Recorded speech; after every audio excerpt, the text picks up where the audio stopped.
last guest today here at NJIT is Lee Wellington. She's the Executive Director of Urban Manufacturing Alliance, which is an organization that's located in 131 cities in the United States. That's quite a project that you're involved with. Thank you. Tell us a little bit more about it so that our listeners know what you're doing and how you may be able to help them. Yeah, absolutely. One, thank you for having me on your show. Our pleasure. So we are a network of 500 members across 130 plus cities. And our members can be a whole variety of things. So anywhere from a maker or manufacturer to an academic institution, to a workforce development provider, to an industrial developer, to an elected official. And everybody that joins us has one thing in common. They all care about production economies in their cities. So they believe that you can have a thriving maker manufacturer ecosystem in an urban environment. And what we do are we're lifting up strategies that we believe work in cities to create a strong environment for makers and manufacturers to grow.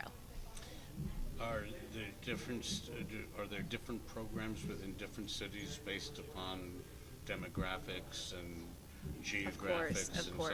Of course. So let me take a step back and explain to you a little bit about the way we're structured.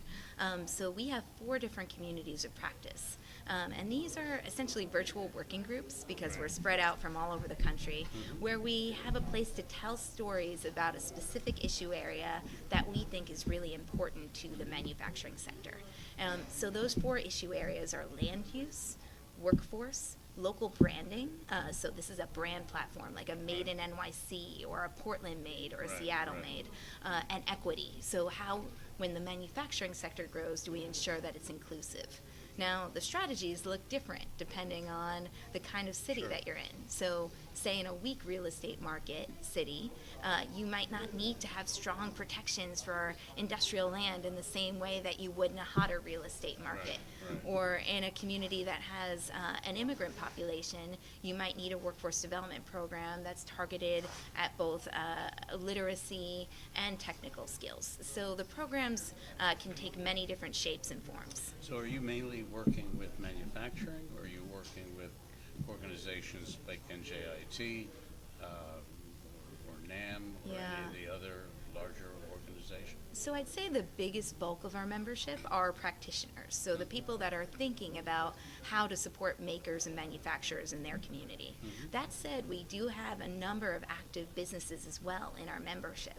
So on Thursday, for example, we're going to be hosting a webinar with Shinola. I'm sure you know Shinola. They make fabulous watches. They're doing tremendous work in Detroit, and really are they're thoughtful about how their business and their production processes can help uplift the community around them.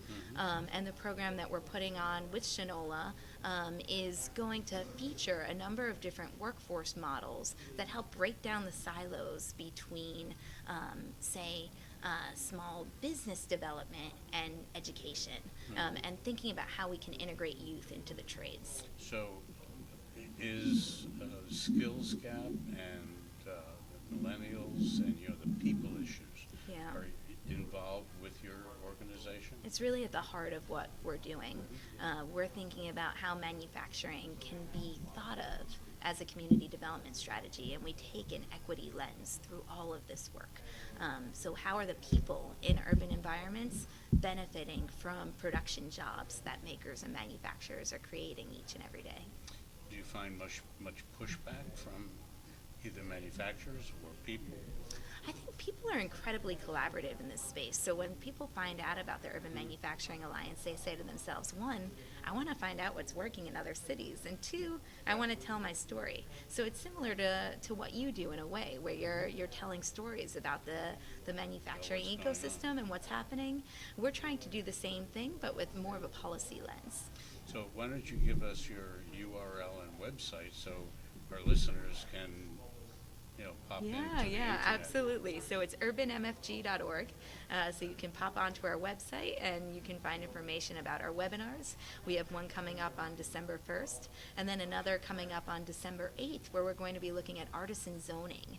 And so what are the different ordinances that are at play that can create new spaces for manufacturers? Because as we both know, manufacturing has changed quite a bit, and you don't necessarily need to segregate all of your manufacturing uses Right. into one particular area. Right. I think one of the things that we need to be doing, take for example, Virginia and West Virginia particularly, with regards to the coal industry. Coal is dead if in fact Washington doesn't bring it back, which I don't think they should. But in any event, there's a lot of people unemployed that need to be retrained. New industries need to move in. I've heard them talk about creating a Silicon Valley in West Virginia Yeah. to retrain people and bring in new industries. Is that the types of issues that your group is involved in? Yeah, and some of what we do is consumer facing work as well. There's a real stigma around what it means to work in the manufacturing Oh, sure, sector. sure. People have a very different image of manufacturing than Sure. what is actually playing out. Sure. So one of the things that we try to do is connect to programs like, say, Manufacturing Day, which is actually a whole month in October, Yes. where people in communities all throughout the country get an opportunity to go inside of a modern factory and Right. understand what opportunities exist. And then once they understand that there are opportunities there, then the next step is, how do you connect people to those opportunities and make sure that they have the right skills? We've been involved, I think Manufacturing Day is now only 4 years old or 5 years old, Yeah. and we've been involved in it for the last 3 years. It's great. And it's a good way to get people to see that it's not dark, dirty, and dangerous Right. as it was, Right. even though there is still Right, of some course, of that. of course. But it's a good environment to get parents to come to. Yeah. Let them see it. We were just talking about that, how when you talk about STEM education and connecting youth to the trades, you also have a parental education component as well, where you need to change the whole value proposition about what it means to work with your hands when you're done with high school, and why that should be a success that we all celebrate. And not have $100,000 or $200,000 debt and no job. Precisely. Yeah. And we heard a lot about that today. We heard Voodoo Manufacturing, for example, Yes. talking about how you don't necessarily need a 4-year college degree to get a job at his facility. Those are the kinds of stories that we tell day in, day out at UMA. There's a million of those stories, Yeah. and they don't get out. Right. But I think the more that they do get out, those who are uninformed will become more informed. Yeah. The manufacturing sector represents a third of our economy. Yep. It has to be treated with a different level of understanding and respect. Yeah, absolutely. So, the work you do is great. Thank you. All these organizations are just doing great. We love working with them. Yeah. We love getting the message out.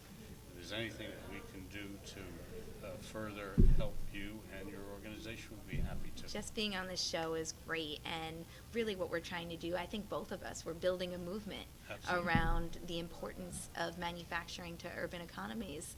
And so our membership is free, our content is free, and we just can really encourage folks to come on and join forces with us to create programs that work. Keep doing a good job. Thank you. And thank you very much. Thanks for having Bye. me. Bye-bye.